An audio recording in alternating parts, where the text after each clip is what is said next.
How did this fit in with your vegan diet transition? Well, my transition of my diet was kind of slow.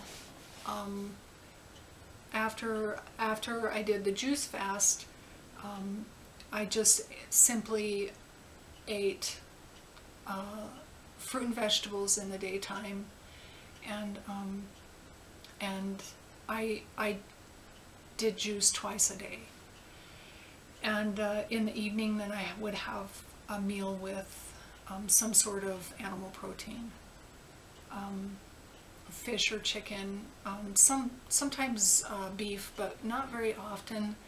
And I didn't set out specifically to do that.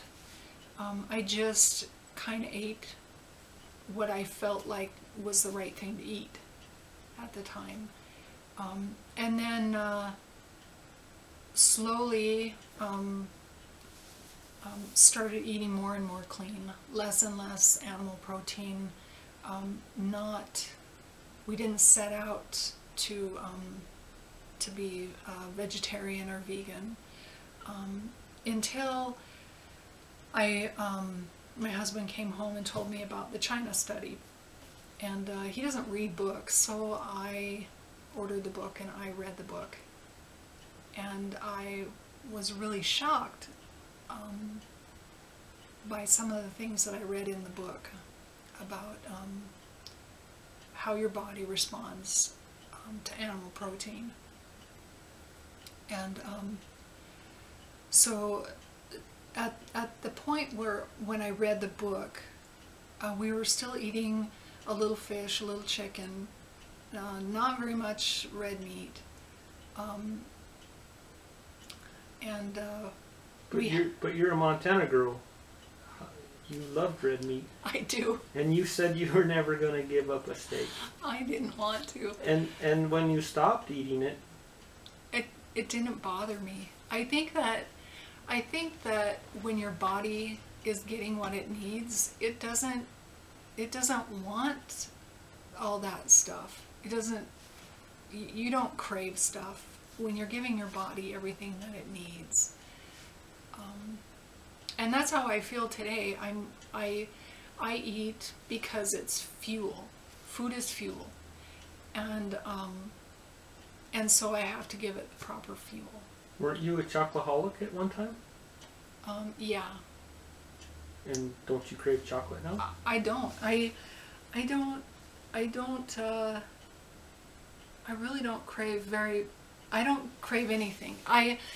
My last holdout of foods that I thought that I needed to have was tortilla chips. It was the thing I thought, it's okay, it's a corn chip, it's not going to hurt me. And until just recently, I was eating corn chips every day because I love them. But I decided I needed to stop doing that. And last week, I stopped eating corn chips for a few days, and then one evening I had, a little bowl of corn chips, probably 15 chips.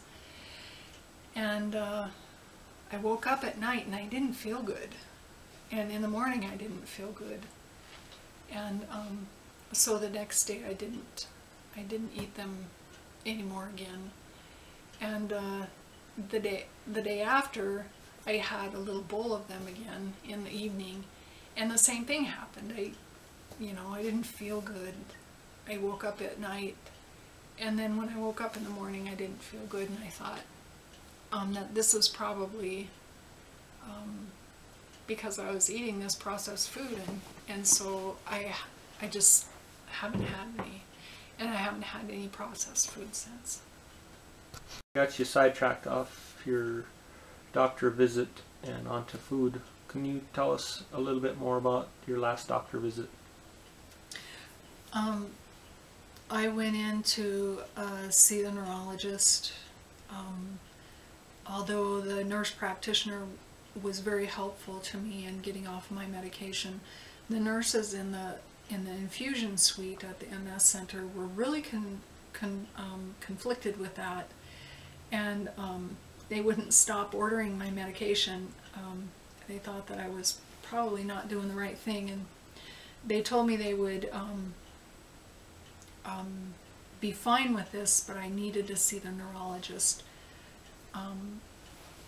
So I made an appointment to see the neurologist, went in, and he spent about an hour and a half with me, and went through all the neurological testing, went back through my file, looked at MRIs from when I was diagnosed until present, and he, at the end of my visit with him, he told me that had my chart not been in front of him, and if he had not known that I have MS, he would not know that I had MS, because my neurological exam was so good. My state of health was so good, and he told me to come back in a year. Wow. So the bee sting therapy, you fall for that? No. No? Well, would you say you are cured? No. So the diet didn't change your life? It did change my life. Okay. I'm not on medication. I don't get so tired anymore. I still have some fatigue, and I have residual effects of exacerbations that I'd have. I mean, I have permanent damage from having MS attacks, and that's not going to go away. But I'm not having anything new. I don't have any new symptoms. I don't have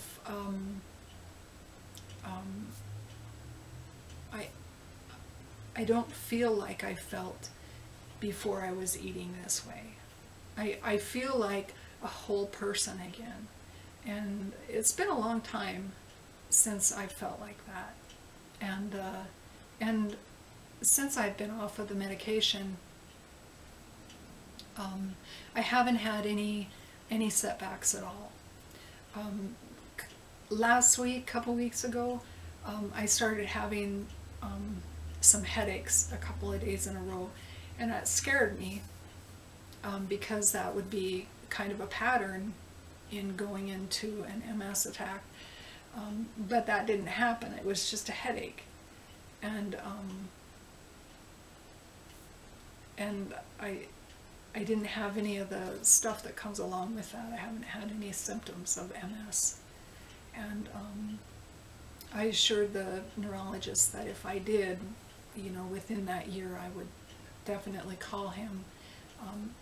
I don't want to hurt myself, but I really think that in giving my body what it needs to heal itself, that's what it's doing. It's healing itself, and so my immune system is not attacking my body anymore. So you had great results. You're cured of MS. And it's all because of the vegan diet. And I should rephrase that, it's a high carb, low fat vegan diet. Yeah. So now that you're cured, are you going to start eating meat again? Well, I wish you would stop saying that I'm cured. But no, I have no plans about eating meat. I just don't. I'm really happy living the life that I'm living right now, and I feel better eating the way that I'm eating, and I don't have any plans of eating meat or any animal protein. I can't say I'm never going to, because I don't like to say that, but I'm really happy with how things are right now, and I don't have any plans of eating meat. So thank you. Thank you for taking your time and sharing this interview with us. Bye. bye.